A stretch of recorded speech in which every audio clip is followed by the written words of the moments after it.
Renungan Tetes Embun. Sobat Katolikana yang dikasihi dan mengasihi Tuhan, kita berjumpa lagi dalam program Renungan Tetes Embun yang dipersembahkan oleh Radio Katolikana. Mari kita siapkan hati untuk mendengarkan firman Tuhan. Renungan Tetes Embun, hari Senin, tanggal 7 Maret 2022. Yesus hadir dalam diri orang miskin. Bacaan ini diambil dari Matius 25 ayat 34 sampai 36.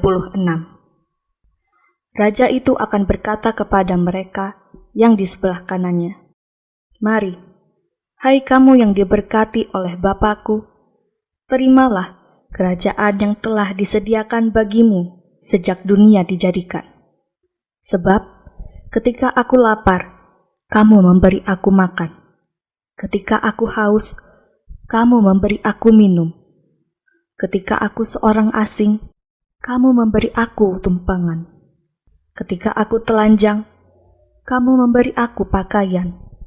Ketika aku sakit, kamu melawat aku. Ketika aku di dalam penjara, kamu mengunjungi aku." Beberapa waktu lalu, sempat heboh sebuah konten prank yang dibuat oleh seorang YouTuber. Di video tersebut, sang YouTuber membagikan sembako kepada orang-orang jalanan yang dia jumpai. Video ini menuai banyak hujatan karena ternyata yang diberikan bukanlah sembako, melainkan sampah dan batu yang dibungkus dengan kardus sembako. Akibat video tersebut, berbagai hujatan diarahkan ke YouTuber.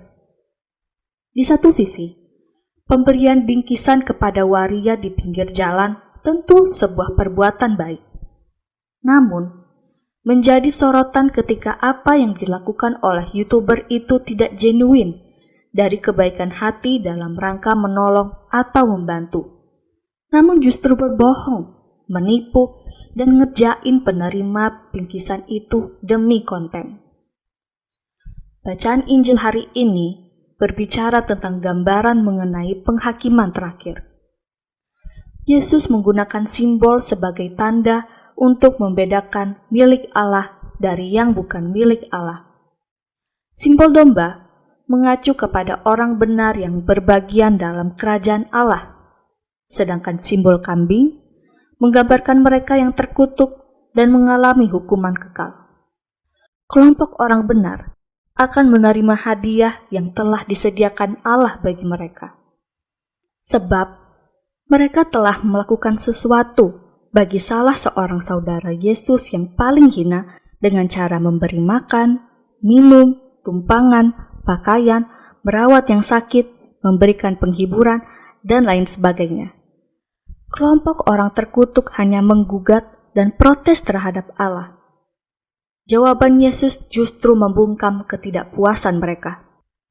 Selama Prapaskah, doa dan mati raga kita harus berujung pada tindakan konkret yang bermanfaat bagi sesama. Kita tidak mengejar kekudusan atau keselamatan personal, tetapi universal. Semua amal perbuatan baik adalah bukti dan buah konkret dari iman yang sudah bertransformasi. Karena ciri iman yang bertransformasi adalah mampu mengenali Tuhan yang hadir dalam diri sendiri, sesama, dan alam semesta. Tengoklah keluarga, gereja, dan orang-orang di sekeliling kita. Kita bisa menolong seseorang untuk mandiri dalam keuangan melalui membekalinya dengan keterampilan, menolong memasarkan produk industri rumah yang mereka kerjakan, memberikan perhatian dan bantuan material atau moral kepada kaum manula dan anak yatim piatu, atau menolong pendidikan anak-anak dari keluarga yang belum mapan. Santa Teresa dari Kalkuta memilih melayani orang-orang miskin, terlantar, sakit, tersingkir di India.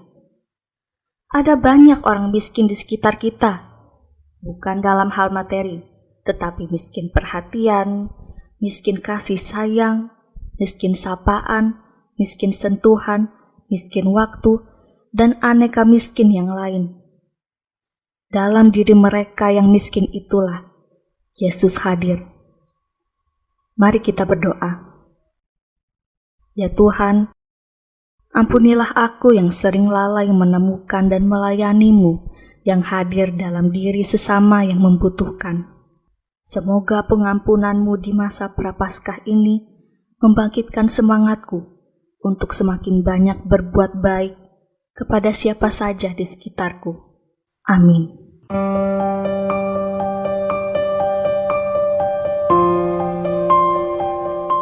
Demikian, Anda telah mendengarkan Tetes Embun yang dipersembahkan oleh Radio Katolikana. Renungan Tetes Embun bisa Anda simak di Radio Katolikana, media sosial Radio Katolikana, dan YouTube Katolikana. Terima kasih dan sampai jumpa.